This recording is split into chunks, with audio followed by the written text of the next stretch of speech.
Bismillahirrahmanirrahim. Assalamualaikum warahmatullahi wabarakatuh. Waalaikumsalam warahmatullahi wabarakatuh. Selamat siang Ibu Lilis. Sebelumnya perkenalkan, nama saya Salsaulia Maharani dan teman saya ada Nisrina Nur Lestari. Kami dari mahasiswa BK Universitas Muhammadiyah Profesor Dr. Hamka angkatan 2018.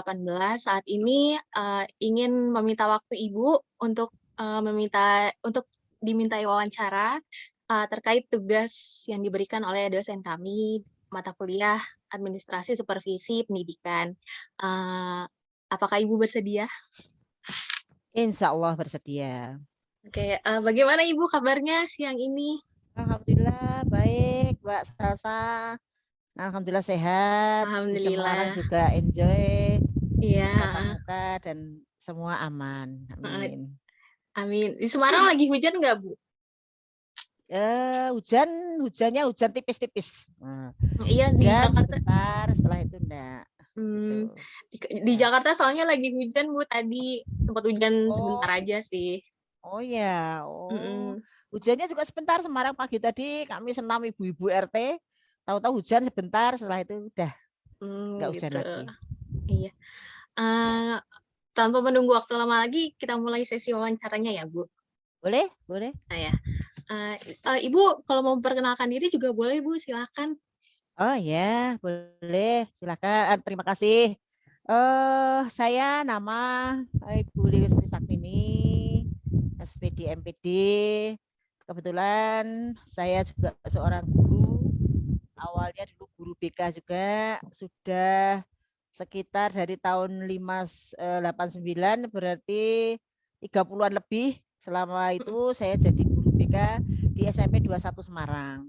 Lalu tahun 2019 dilantik menjadi kepala sekolah di SMP 26 Semarang. Jadi background saya seorang guru BK. Itu BK saja, saya tinggal di Semarang. Gitu ya. Ya, terima kasih. Cukup. Terima kasih banyak ya, Bu, sudah memperkenalkan dirinya. Kalau gitu, saya mau tanya mengenai kultur sekolah di SMP Negeri 26 Semarang. Kira-kira apa sih, Bu, visi misi dari SMP Negeri 26? Visi misi SMP 26 Semarang itu unggul dalam prestasi, cakap dalam budi pekerti, santun dan ramah lingkungan. Itu visinya. Kalau misinya banyak sekali ya. Misinya kurang hafal ya, jujur, tangguh dan sebagainya. Dari visi misi tersebut, apakah sudah terlihat dari peserta didiknya menerapkan visi misi tersebut dalam sekolah, Bu, di lingkungan sekolah? Oke. Kalau secara keseluruhan belum ya. Kalau keseluruhan tuh agak sulit, tapi secara kan ini proses. Ada beberapa indikator yang sudah bisa dilaksanakan. Contoh misalnya kedisiplinan sudah, kemudian budi pekerti sudah, kemudian penanaman kejujuran juga sudah, walaupun karena kita punya murid hampir 1000, Mbak Salsa, banyak sekali ya, Bu. Untuk menerapkan secara maksimal itu ya agak sulit karena kita perlu waktu ya, tapi alhamdulillah selama saya di kepala sekolah di SMP 26 untuk mewujudkan visi misi sebagian sudah tercapai dengan baik. Alhamdulillah. Kira-kira hubungan antara guru dengan staf, guru dengan peserta didik dengan staf itu bagaimana, Bu? Oh, kami baik, hubungannya luar biasa ya. Saya pengalaman pindah-pindah sekolah selama 5 sekolahan, itu saya baru menemukan hubungan yang luar biasa, harmonis antara guru dengan kepala sekolah, guru dengan tendik, tenaga pendidik, bahkan guru dengan siswa. Sangat luar biasa. Di sekolah di SMP 26 itu pengorbanan guru terhadap siswa itu total sekali. Saya sampai heran sehingga anak-anak itu ada kecenderungan untuk semuanya tergantung dari wali kelas, terutama yang berperan sebagai wali kelas ya. Karena rata-rata ekonomi siswa kita ini posisi di menengah ke bawah ya. Sehingga ada banyak sekali keluhan-keluhan yang disampaikan oleh anak-anak dan itu wali kelas itu meresponnya dengan sangat luar biasa. Ini bukti bahwa hubungannya kami baik. Berarti dari pihak peserta didiknya yang terbuka sama gurunya juga Oh jadi tahu ya, oh sangat permasalahannya dan ya. membantu juga ya, Bu? Ya, sangat terbantu walaupun ada juga sih anak-anak yang mungkin ada beberapa gangguan psikis ya, gangguan Mhm, percaya dirinya yang mungkin kurang, oh gitu. psikososialnya juga ada sehingga untuk berkomunikasi dengan guru itu dia sangat tertutup ada juga, tapi Mmm, enggak begitu. Ya, ya. mhm, iya. Lalu, bagian struktur organisasi di SMP 26 itu bentuknya seperti apa, Bu? Boleh dijelaskan?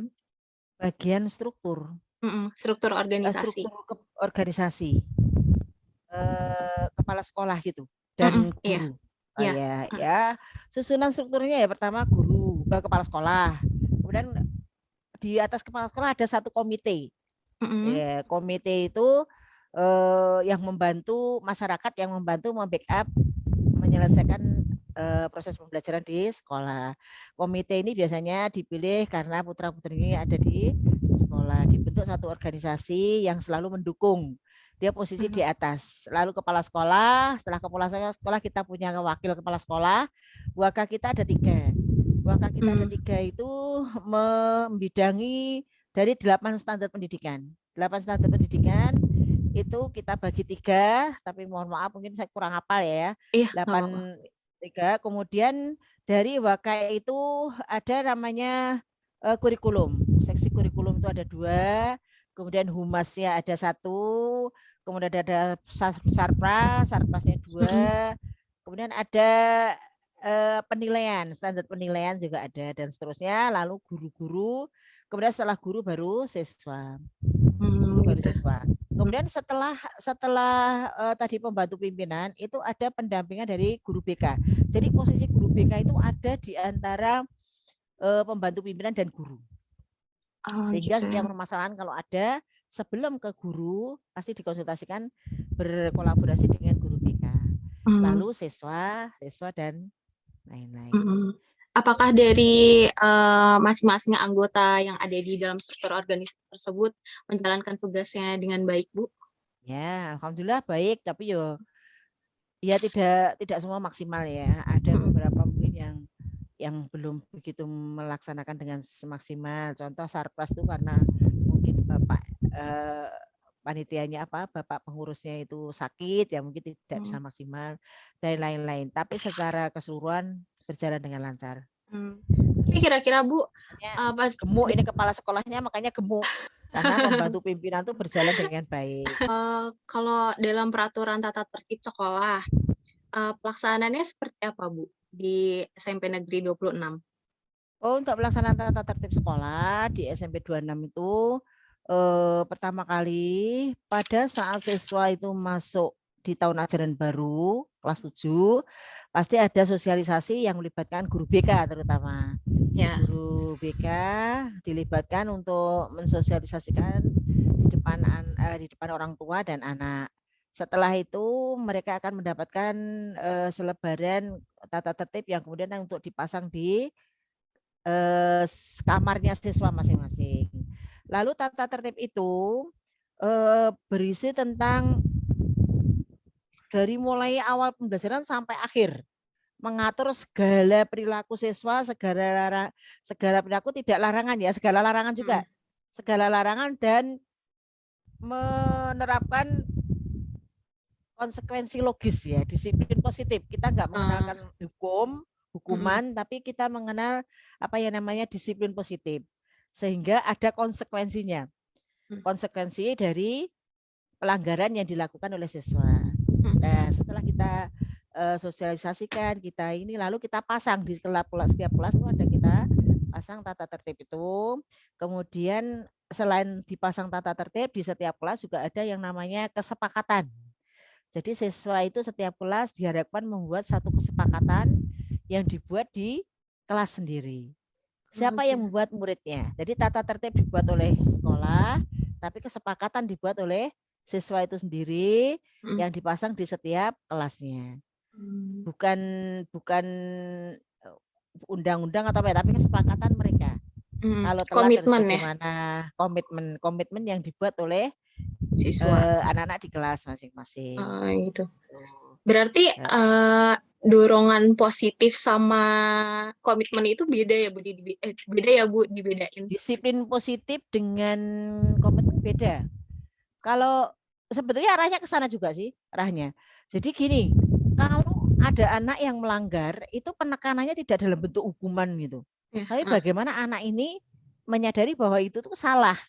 Lalu komitmennya bagaimana? Misalnya ada anak yang telat, sebetulnya arahnya ke sana. Sehingga teman-temannya tuh membackup, membantu bagaimana menerapkan disiplin di sekolah di SMP 26 ini yang dibuat oleh sekolah, yang dalam bentuk undang-undang ya. Lalu di kelas itu membantu. Biasanya yang memotori, yang mempelopori adalah anak-anak OSIS, pengurus OSIS. Mereka dia akan membantu. Itu sebelum pandemi ya, Mbak Salsa, sebelum pandemi. Kalau setelah pandemi ini yo kita nggak bisa bergerak apa-apa. Iya. Bergerak apa-apa. Betul-betul luar biasa ya pandemi ini, betul pasif banget, kita daring, tidak. Karena memang sulit juga ya Bu bagi guru dalam dalam melihat tingkah laku siswa, sedangkan siswa belajar di rumah. Sulit, walaupun sudah 2 bulan ini kita tatap muka bertahap ya, tatap muka yang dalam arti dengan protokoler yang ketat, dengan sistem berganti-ganti ya. Ini pun sulit sekali, sulit. Anak belajar hanya 3 jam di sekolah, lalu nanti 2 minggu berikutnya baru belajar lagi. Ini pun sulit. Bahkan ini kita berhentikan nanti mulai hari Senin karena ternyata ada beberapa yang terpapar COVID. Gitu. Nah, mungkin kita daring lagi. Nah, sehingga pendisiplinan anak itu agak sulit untuk menangani. Kalau dulu ya seperti itu tadi, kita buat satu aturan undang-undang, lalu sekolah membuat semacam komitmen atau kesepakatan, komitmen di kelas ya. Kalau anak telat berapa sekian kali harus apa dan sebagainya, supaya anak itu menyadari. Misalnya minta maaf di depan kelas. Kalau anak ini itu mereka sendiri yang membuat. Ya. Gitu. Ya, Mbak Salsa ya. Oh iya, terima kasih Ibu. Ada nggak sih Bu, sebelum Ibu menjabat sebagai kepala sekolah dengan kepala sekolah yang sebelumnya, adakah peraturan yang berbeda dan akhirnya Ibu ubah? Ada satu. Kalau di aturan yang lama itu tidak boleh membawa HP. Tapi setelah saya hadir datang ke sekolah di SMP 26 itu, aturan boleh membawa HP, saya buat aturan baru dengan membolehkan membawa HP. Dengan pertimbangan ternyata si anak ini banyak sekali yang menggunakan transportasi online. Sehingga awalnya dulu sebelum ada membawa HP, anak ribut, sibuk sekali. Kalau mau pulang itu mesti udah mampir di TU sehingga ribet sekali gitu.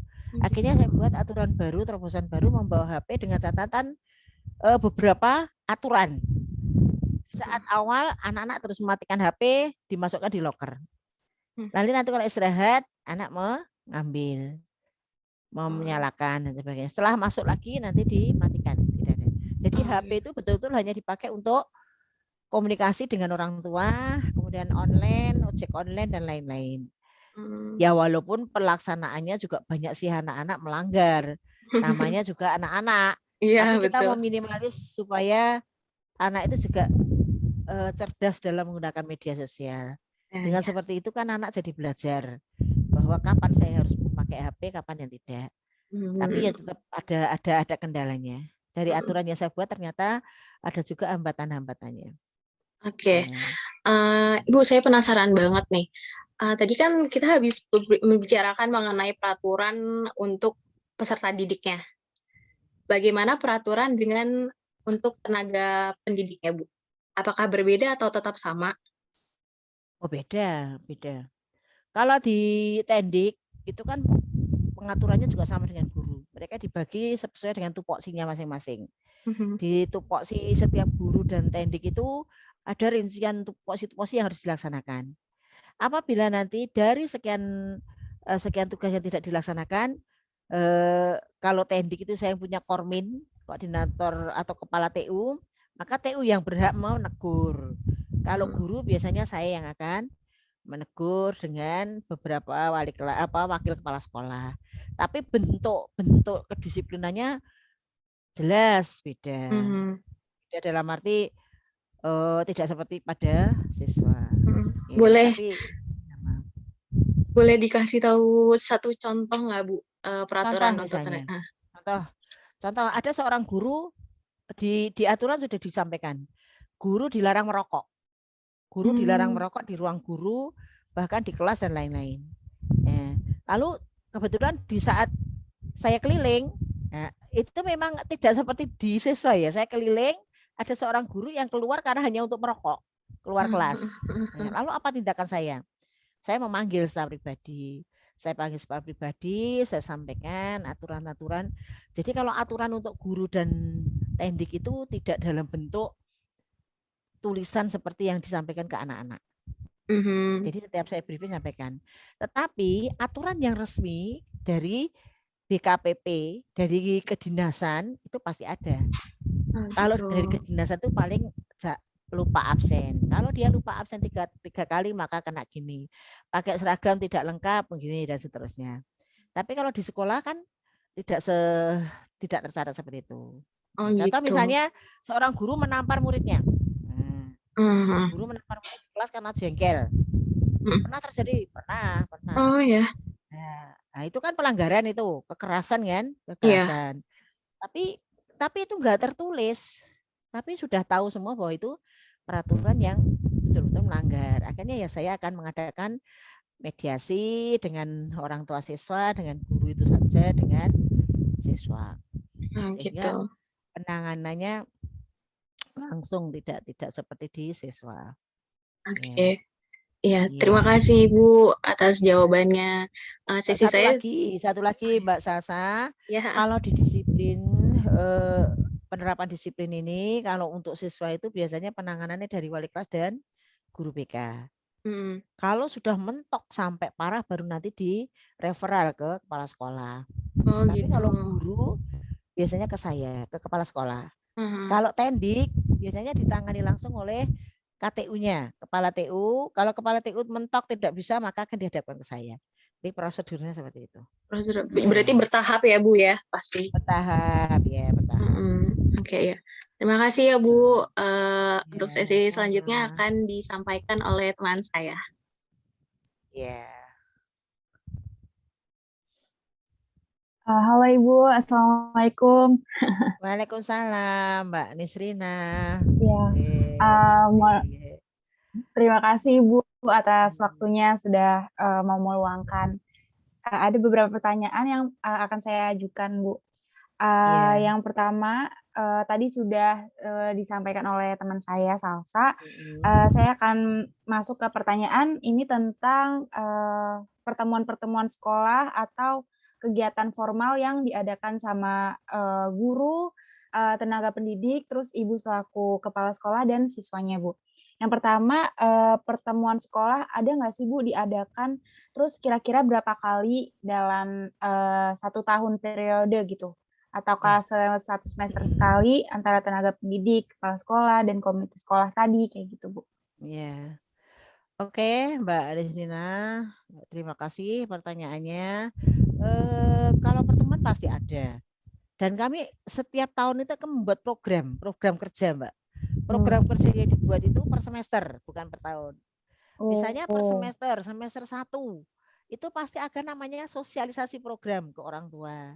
Bekerja sama dengan komite tadi, pengurus komite, lalu kita panggil orang tua semua, kita paparkan program, juga pembiayaan sekolah dan lain-lain yang walaupun di backup dengan dana BOS, tapi tetap kita sosialisasikan kepada orang tua. Setelah itu, setelah sosialisasi dengan program dengan komite dan orang tua, maka kita akan melaksanakan ini. Tapi sebelumnya kita sudah rapat dinas dulu, Mbak. Rapat dinas itu dilakukan setiap semester 1 kali. Membagi tugas pada guru-guru, kemudian membagi tugas tambahan dan lain-lain. Lalu kalau kita rapat dinas itu biasanya 2 kali. 1 dengan guru-guru, 1 dengan tenaga TU, tendik, tenaga pendidik ya. Karena tenaga pendidik itu tersendiri. Lalu kita itu setiap semester sekali. Setelah itu sosialisasi program pada orang tua setiap semester sekali awal. Di saat belum pandemi ya. Setelah pandemi kita sampaikan dengan melalui daring ya. Setelah kita sampaikan sosialisasi program ini, baru nanti kita melaksanakan apa kegiatan yang harus dilaksanakan. Kalau briefing setiap hari, Mbak. Tapi selama pandemi kita laksanakan setiap Jumat sekali. Karena kita tidak ada tatap muka yang bersama-sama, semua dibagi, yang jam kerja juga 50% work from home, 50% work office, sehingga pertemuan briefingnya setiap hari Jumat. TU juga sama hari Jumat. Kemudian pertemuan yang lain-lain ya setiap ada kegiatan kita akan koordinasi pertemuan. Itu Mbak Nisrina. Berarti kan tadi Ibu bilang bahwa kalau tidak pandemi itu setiap hari ya Bu briefingnya. Itu apa aja sih Bu kira-kira yang dibahas gitu untuk guru-guru? Ini bukan dengan murid ya, dengan guru-guru ya. Iya ya Bu, ini dengan guru-guru. Kalau tidak sebelum pandemi itu kita setiap pagi sebelum pembelajaran itu 30 menit, tidak sampai ya 15 menit, itu pasti ada pertemuan dengan kepala sekolah. Ada beberapa informasi yang disampaikan, kemudian doa, lalu ada yang namanya zel-zel, ya membangkitkan semangat. Itu 15 menit atau 20 menit sebelum bel. Setelah itu kurang dari 5 menit guru-guru baru ini. Lah di saat kita briefing setiap hari itu banyak sekali permasalahan, Mbak. Mungkin guru menghadapi kesulitan di kelas, mungkin tentang ada program berikutnya yang harus dilaksanakan, mungkin ada instruksi dari dinas yang mungkin belum kita, instruksi itu kan banyak sekali, hampir setiap hari instruksi dari dinas itu pasti ada tentang laporan PTM dan lain-lain. Nah, itu kita bahas di saat daring, tapi karena di saat kita briefing. Tapi karena kita pandemi, akhirnya ya udah kita briefingnya seminggu sekali, Mbak. Begitu. Baik ya Bu, terima kasih. Kita langsung ke pertanyaan berikutnya, ini tentang kegiatan rutin di sekolah nih Bu, mengenai kan di siswa-siswa pasti memiliki ekskul masing-masing ya Bu ya. Ada nggak sih koordinasi antara guru dan siswa mengenai ekskul kayak bukan minta dukungan, kayak misalnya butuh suatu ekskul kayak misalnya pencak silat butuh seragam apa, itu dia koordinasikan ke sekolah. Itu bagaimana sih Bu cara rapat untuk mendengarkan anak-anak gitu, menyuarakan pendapatnya gitu Bu? Oh ya, terima kasih. Itu pertanyaan bagus ya. Jadi setiap semester setelah kita koordinasi dengan berbagai guru, tendik dan lain-lain, biasanya saya mengumpulkan pembina ekstra, Mbak. Kami punya 12 ekstra kurikuler sebelum pandemi ya. 12 ekstra kurikuler itu saya kumpulkan semua pembinanya, pelatihnya, baik yang pelatih dari luar maupun pelatih dari dalam. Nah, di saat awal anggaran sebelum kita membuat RKAS rancangan keuangan ya, itu semua saya kumpulkan. Lalu dari situlah mereka menyampaikan, oh Bu, pencak silat butuh ini Bu. Sekitar estimasinya berapa dananya? Oh 10 juta misalnya atau 5 juta. Oh Bu, kami dari Paskibra butuh seragam kok sudah hamo, sudah jelek, sudah enggak pantas. Kita butuh lah sekian. Kira-kira berapa dananya? Nah, ini di saat awal tahun, Mbak. Selalu awal tahun untuk koordinasi antara pembina-pembina, jadi sehingga lama itu kalau koordinasi karena mendengarkan keluhan dari beberapa, yang UKS Bu kasurnya sudah ini. Jadi semua fasilitas ekstrakurikuler itu dibahas di saat awal anggaran karena kami nggak menarik sama sekali untuk orang tua itu, semua di backup dari dana BOS. Nah, dana BOS ini dana yang hibah dari Pak Menteri ini bisa dilaksanakan dengan baik untuk siswa selama saya tahu kebutuhan mereka. Gitu ya. Jadi ekstra 12 jenis ekstra ini pasti saya kumpulkan setiap awal tahun. Ya, biasanya di Januari mereka menyampaikan, kemudian kita buatkan programnya. Gitu ya, Mbak. Lalu Bu, mengenai misalnya kan ada salah satu ada beberapa ekskul yang misalnya menang kejuaraan gitu Bu, kompetisi. Apa sih yang dikasih ke sekolah sebagai reward gitu Bu, sebagai penghargaan untuk anak-anak biar bisa terus berprestasi gitu? Ya. biasanya kalau sebelum daring, sebelum pandemi ya kami tampilkan di setiap upacara, Mbak. Jadi hadiah itu sederhana seadanya, sederhana. Karena memang kami nggak punya dana untuk hal-hal yang itu ya, tidak bisa di-SPJ-kan dan dana itu nggak ada. Tapi biasanya malah justru guru-guru ini bersentileran kalau itu tingkat provinsi atau tingkat kota ya, Mbak ya. Itu biasanya di saat upacara hari Senin itu pasti ada susunan acaranya, mesti ada pembagian hadiah-hadiah kejuaraan. Pembagian hadiah kejuaraan, mereka dipanggil ya hanya sekedar sertifikat atau apa itu dari sekolah memberikan semacam reward ya, hadiah ya untuk anak-anak ini. Tapi kemarin karena tingkat nasional ya, sekolah kami kan mewakili pencak silat putri tingkat nasional, mewakili Provinsi Jawa Tengah. Walaupun kalah. Apa yang penting mencoba. Pesertanya banyak. Kalah pun tetap kami beri hadiah. Hadiahnya ya dari mana? Ya dari buku kepala sekolah. Karena memang nggak ada dana ya, sedikit-sedikit. Berarti Ibu secara pribadi ya? Ya? Berarti Ibu secara pribadi menyumbang untuk penghargaan bagi anak-anak. Kadang-kadang ya, kadang-kadang ya. Kadang gurunya juga. Kadang ada orang tua yang dengan sukarela untuk memberi bagus ya. Seperti Paskibra kan pernah juara 2. Itu orang tua dari anak-anaknya itu malah justru yang memberi hadiah. Gitu. Ya, Mbak. Baik, Bu. Mungkin cukup sekian pertanyaan dari saya. Ya. Saya, Sa. Iya. Terima kasih banyak ya Ibu sudah meluangkan waktunya untuk bersedia diwawancarai oleh kami. Oh iya, sama-sama. Enggak apa-apa, semoga bermanfaat ya. Saya sendiri juga tidak begitu banyak pengalaman dan saya juga bukan kepala sekolah yang berprestasi.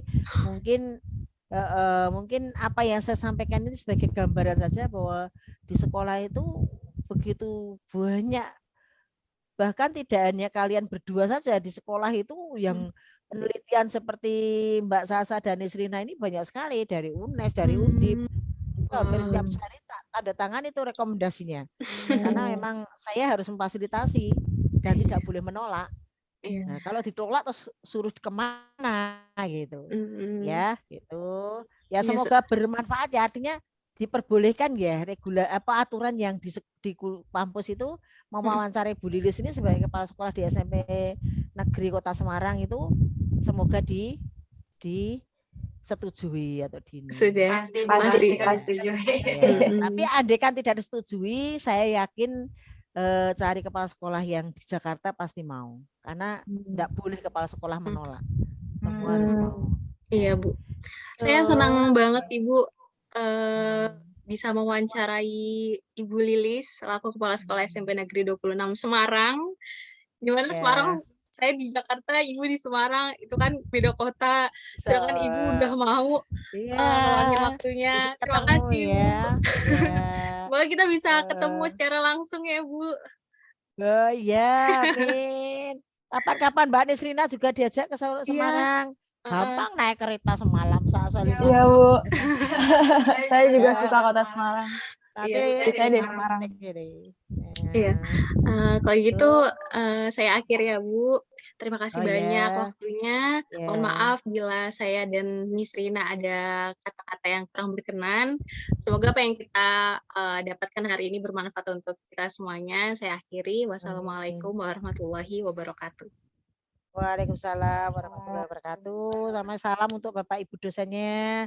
Mohon maaf bila yang disampaikan Bu Lilis ini kurang sesuai dengan harapan.